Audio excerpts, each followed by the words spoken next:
Assalamualaikum warahmatullahi wabarakatuh. Jumpa kembali pemirsa dengan channel Mes Didin Mes yang menyajikan sejarah poyang-poyang di Kabupaten Muara Enim dan Provinsi Sumatera Selatan nantinya. Dalam video kali ini saya akan menyajikan sejarah asal-usul kota Muara Enim, ibu kota Kabupaten Muara Enim, Provinsi Sumatera Selatan.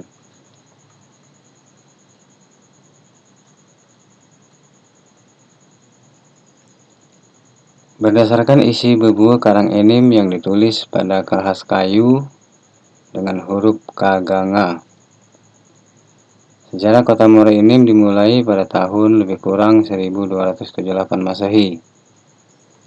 Sejarahnya adalah sebagai berikut. Tersebutlah Syekh Jalaluddin, ulama agung, datang mengembara dari negeri Mekah, membawa ajaran agama Islam. Ia singgah di negeri Malayu atau sepenanjung Malaysia dan berjumpa dengan raja kerajaan Melayu Islam, serta berjumpa pula dengan seorang ulama bernama Syekh Ahmad Muhammad yang merupakan murid utama dari Raja Melayu Islam Mahmud Al-Akbar. Ia diperintahkan sang raja untuk menyertai Syekh Jalaluddin mengembara menyebarkan agama Islam.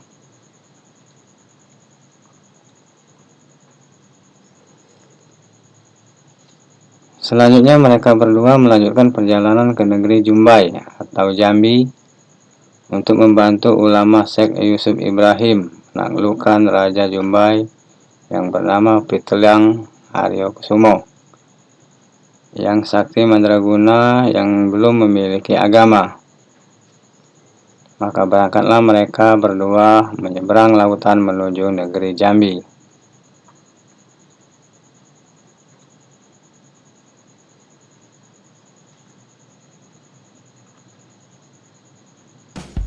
Setelah bertemu dengan ulama Syekh Yusuf Ibrahim yang berasal dari Pahang, Malaysia, mereka segera menghadap Raja Negeri Jumbai untuk mengajaknya memeluk agama Islam.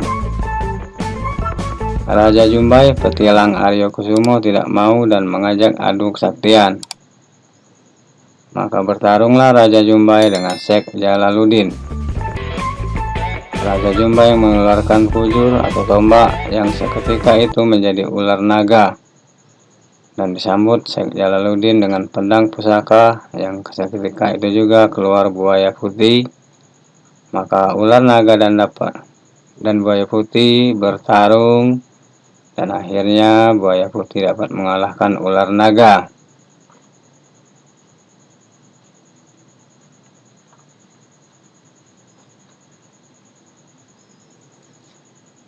Tidak puas dengan pertarungan yang pertama, maka Raja Jumbai kembali mengeluarkan keris pusaka dan keluarlah beruang liar mengamuk dan disambut oleh Syekh Jalaluddin dengan pedang dan kembali keluar buaya putih bertarung dengan beruang.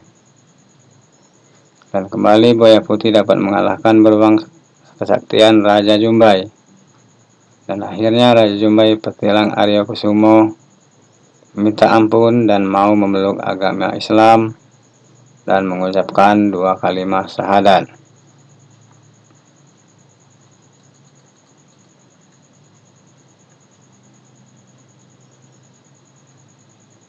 Setelah lama menetap di negeri Jambi atau Jumbai untuk mengajarkan agama Islam, pengembaraan dilanjutkan.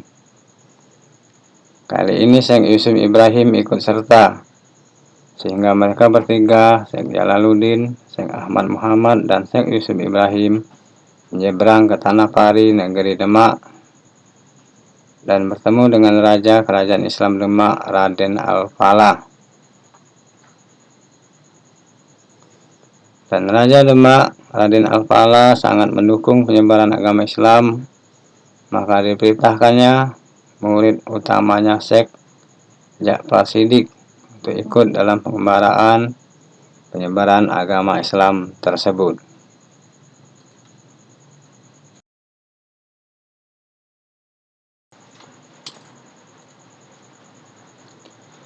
Maka berangkatlah 4 orang tersebut Syekh Jalaluddin, Syekh Ahmad Muhammad, Syekh Yusuf Ibrahim, dan Syekh Ja'far Shiddiq yang dikenal di Pulau Jawa dengan gelar Sunan Kudus nantinya.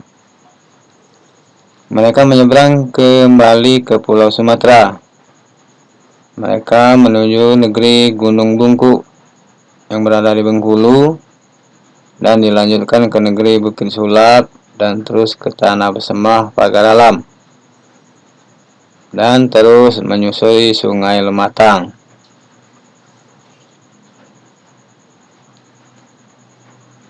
Maka tibalah mereka di Muara Hening atau muara ini sekarang ini. Diputus kata mereka sependapat untuk menetap di Muara Hening Ayek Lematang karena tanahnya bagus dan belum ada penguasanya atau raja, sehingga sangat cocok untuk pengembangan agama Islam. Maka mereka sepakat mencari murid, seorang mendapat 10 murid. Syekh Jalaluddin 10 murid, Syekh Ahmad Muhammad 10 murid, Syekh Ja'far Shiddiq 10 murid, dan Syekh Yusuf Ibrahim 10 murid.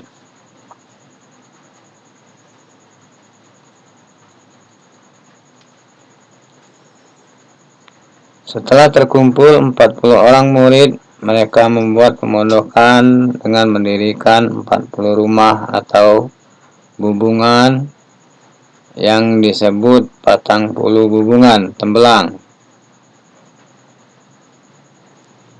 Dan mereka sepakat kata untuk menunjuk Syekh Jalaluddin menjadi pemimpin Patang Puluh Bubungan di Muara Hening Tembelang. Penduduk asli Muara Hening saat itu belum mengenal bercocok tanam dan membuat rumah. Mereka mencari makan apa saja yang bisa dimakan dan tidur di pohon-pohon yang besar. Kemudian 4 orang ulama ini dan dibantu oleh 4 orang murid, 40 orang murid mengajarkan cara bercocok tanam dan membangun rumah.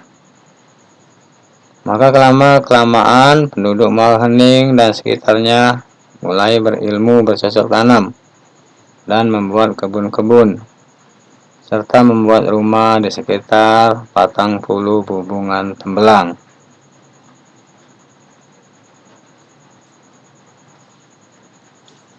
Setelah dirasa sudah berhasil mendirikan pusat pengembangan agama Islam di Muara Hening, maka 3 ulama yaitu Ahmad Muhammad, Ja'far Shiddiq, dan Yusuf Ibrahim terus mengembara keliling jagat raya menyebarkan agama Islam.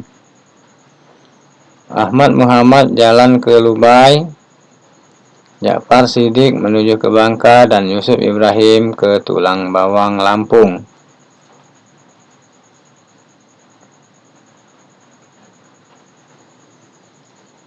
Setelah sekian lama, pesantren yang didirikan oleh 4 sekawan ulama penyebar agama Islam tersebut berkembang pesat. Murid-murid yang belajar di sana tidak hanya dari daerah sekitar Muara Hening, tapi juga dari daerah jauh seperti daerah Jambi, Bengkulu, dan Lampung.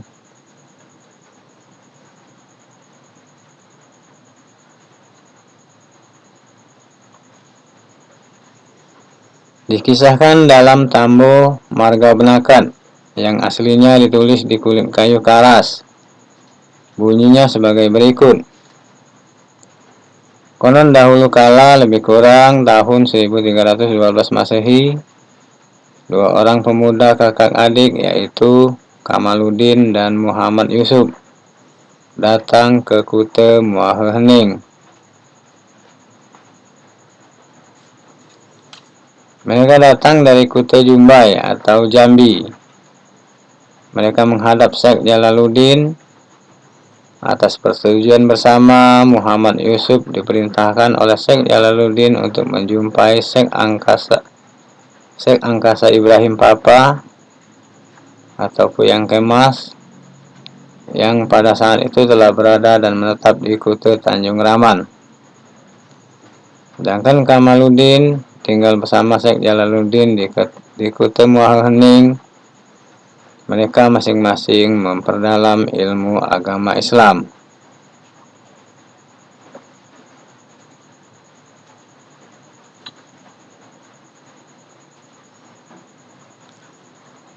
Tahun selanjutnya ada datang pemuda dari daerah Tanjungan Ayah Hening atau Tanjung Enim sekarang ini, yaitu Raden Pelawe yang minta dididik ilmu agama dan ilmu dunia. Maka diajarkanlah ilmu agama dan ilmu kesaktian, dan ia diangkat anak oleh Syekh Jalaluddin dan diberi gelar Raden Pelawe Muda Adiguna. Dan setelah cukup ilmunya, diperintahkan kembali ke Tanjungan Ayah Hening untuk menjadi penguasa dan pendidik agama Islam di sana. Tahun itu diperkirakan tahun 1378 Masehi.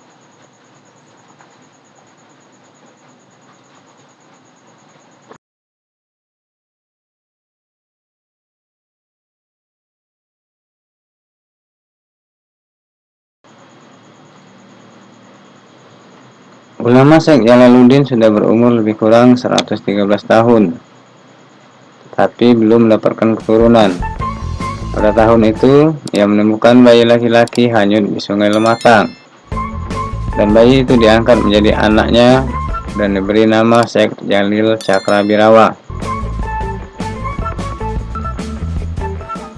Kemudian Syekh Jalaluddin mendapatkan keturunan 3 orang, 2 laki-laki dan 1 perempuan.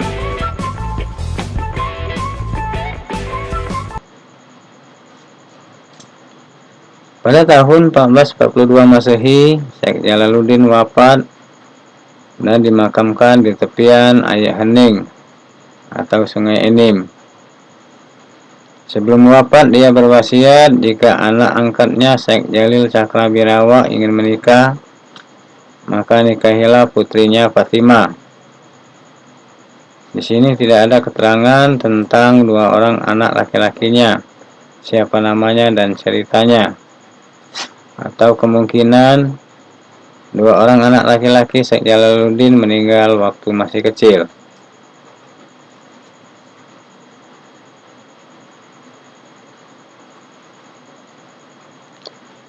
Setelah Syekh Jalaluddin wafat, maka dijalankanlah wasiatnya.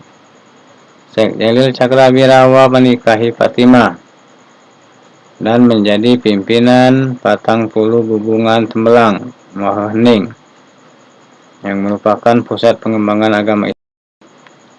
Patang Puluh Bubungan Tembelang adalah nama pusat pengembangan agama Islam yang sekarang ini serupa dengan pesantren.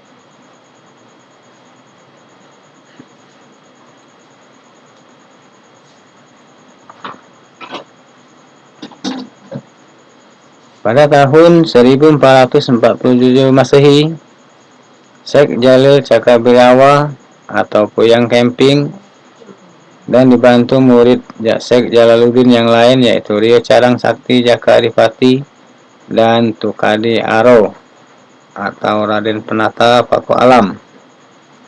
Mereka berangkat ke Tanah Semende untuk menyebarkan agama Islam.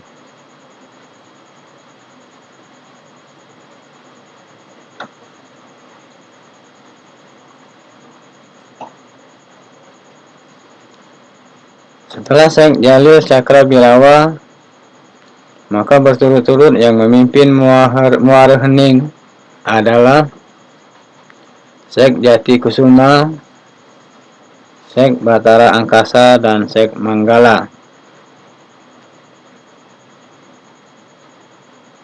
Belum ditemukan cerita mengenai ketiga pemimpin Kuta Muara Hening ini. Namun demikian, Kuta Muara Hening sudah ramai penduduknya. Banyak santri yang mondok dari luar daerah dan juga penduduk yang pindah ke Kuta Muara Hening. Walaupun tidak secara resmi, secara hukum, Namun Kuta Mohening sudah seperti kota kerajaan.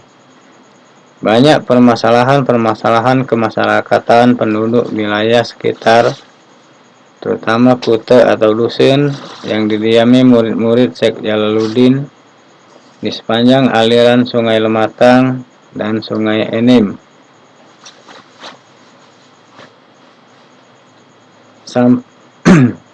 Sampai Kuta Penakap tunduk dan menuruti perintah pemimpin Kuta Mohening.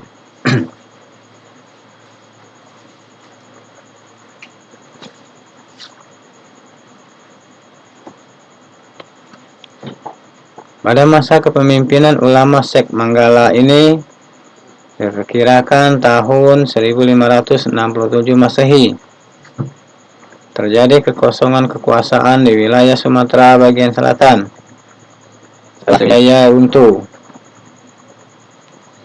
Maka berdirilah kerajaan-kerajaan kecil Islam untuk menegakkan hukum Islam baik untuk dunia maupun akhirat. Kerajaan itu seperti Kerajaan Kebun Undang di Lemah Abang atau Tanah Abang sekarang ini, Kerajaan Talang Gumilang Kahurip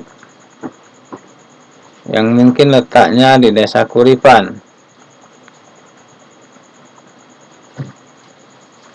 Kerajaan Hemban Batu, daerah Gedung Agung Lahat, dan lain-lain.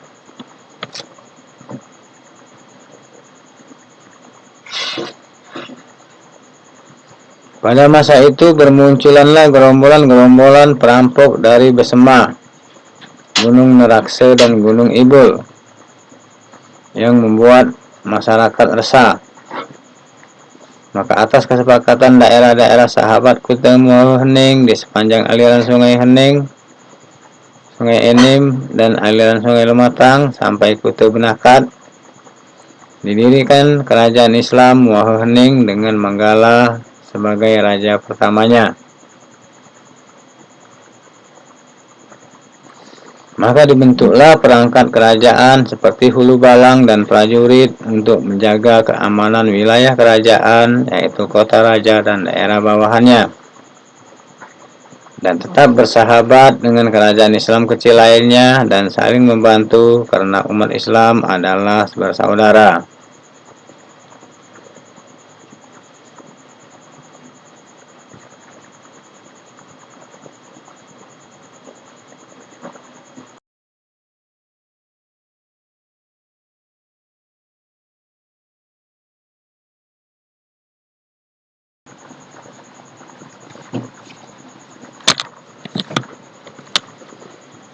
Pada tahun 1659 Masehi, berdirilah Kesultanan Palembang Darussalam yang secara otomatis menghapus kerajaan Islam kecil di wilayah aliran Sungai Lematang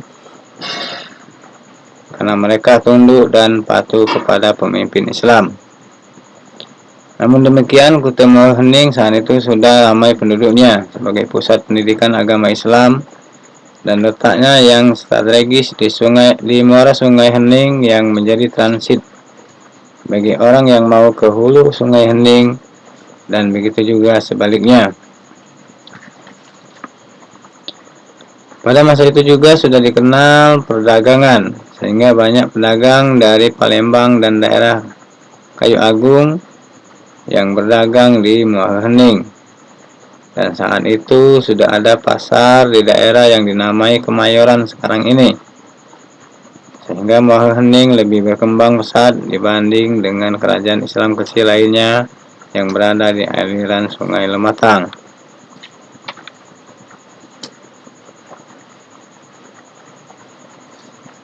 Orang-orang dari Palembang dan Kayu Agung menjual kain, alat-alat pertanian, dan alat-alat rumah tangga. Sedangkan orang dari Muara Hening dan sekitarnya serta huluan Sungai Hening menjual hasil bumi. Persebaran penduduk pada masa itu berada di Kelurahan Muara Enim sekarang ini, Kelurahan Tungkal, Kemayoran, dan sepanjang aliran Sungai Enim di daerah Pasar Lama dan Tungkal Ulu, Tangsi.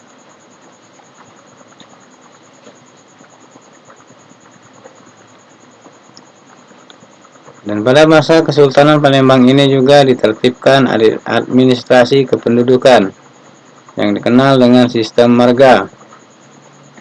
Dan Mahahening disebut dengan marga Tembelang yang membawahi Mahahening, Karangraja, Tanjung Haman, Bulak Bandung, Mahelawai.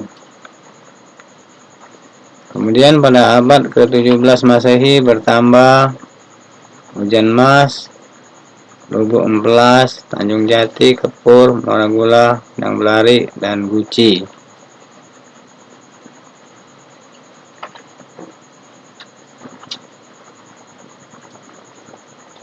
Pada tahun 1825, Kerajaan Palembang kalah dalam perang dengan Belanda yang memakan waktu hampir 100 tahun berperang.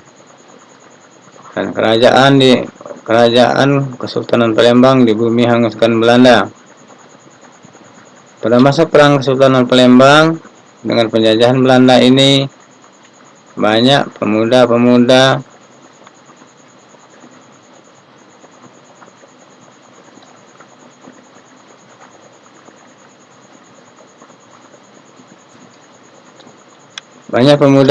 Islam gugur. Pada masa itu pemuda-pemuda dan tokoh agama Islam dari pedalaman Sumatera Selatan ini banyak berangkat berjihad ke Kesultanan Palembang. Dan dengan kekalahan Kesultanan Palembang ini terjadilah krisis ulama dan tokoh Islam karena banyak yang gugur di medan perang.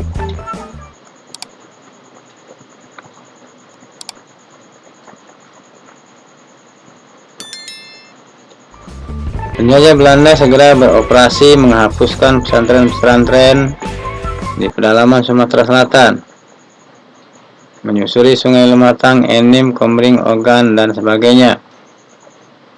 Masyarakat tidak bisa berbuat apa-apa ketika pesantren Patangpulu Bubungan dihancurkan Belanda karena tokoh-tokoh agama Islam sudah tidak ada lagi mati berjihad membantu Kesultanan Palembang.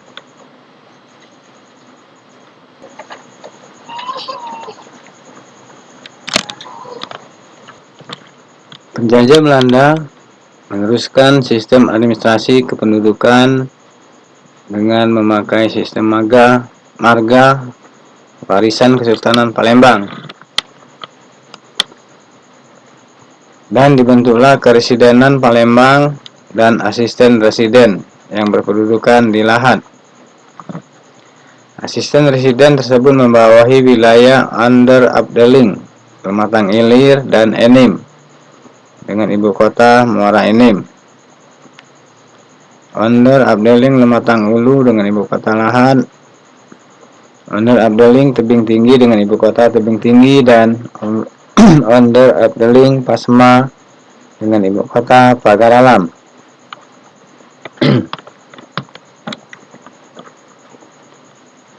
Pada masa penjajahan Belanda ini terjadi perubahan nama.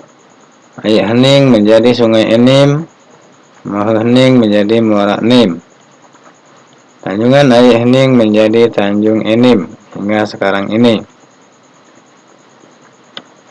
Pada masa pendudukan Jepang, wilayah yang tadinya dikenal dengan Lematang Ilir diubah namanya menjadi Lematang Sijo atau Sicho,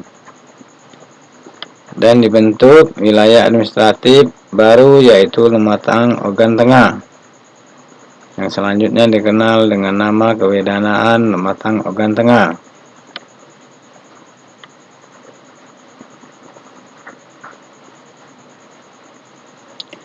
Wilayah Kewedanaan Lematang Ogan Tengah meliputi Marga Rambang, Niru, Marga 4 Petulai Curup, Marga 4 Petulai Dangku, Marga Sungai Rotan,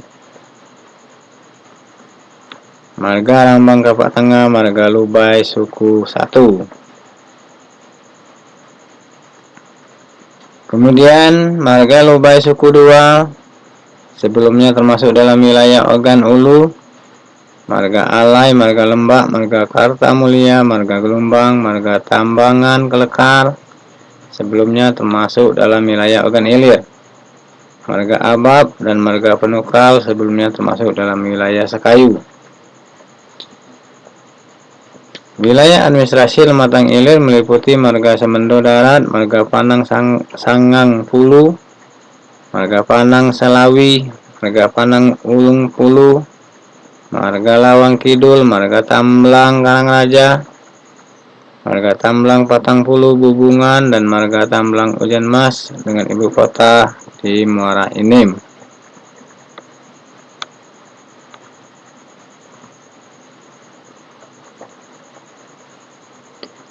Pada masa kemerdekaan, sesuai dengan hasil sidang Dewan Keresidenan Palembang pada tanggal 20 November 1946, wilayah kewedanaan Lematang Ilir dan Lematang Ogan Tengah digabung menjadi Kabupaten Lematang Ilir Ogan Tengah atau disingkat dengan nama Liot dengan ibu kota di Muara Enim.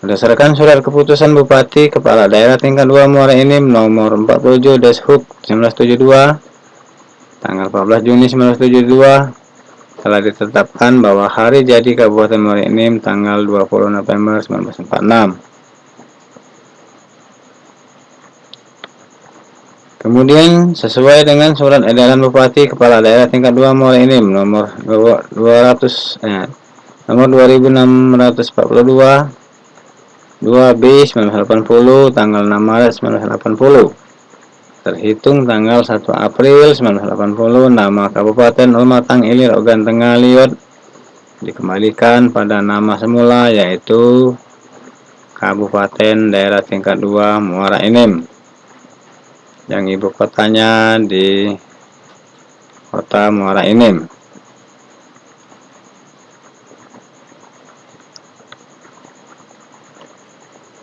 Selanjutnya sesuai dengan pasal 121 Undang-Undang Nomor 22 Tahun 1999 Lembaran Negara Republik Indonesia Tahun 1999 Nomor 60 tambahan Lembaran Negara Republik Indonesia Nomor 3839 tentang Pemerintahan Daerah, sebutan Kabupaten Daerah tingkat 2 Muara Enim berubah menjadi Kabupaten Muara Enim dengan ibu kota tetap di kota Muara Enim. Demikianlah pemirsa asal-usul kota Muara Enim dari awal berdiri hingga sekarang ini. Semoga video ini ada manfaatnya. Wassalamualaikum warahmatullahi wabarakatuh.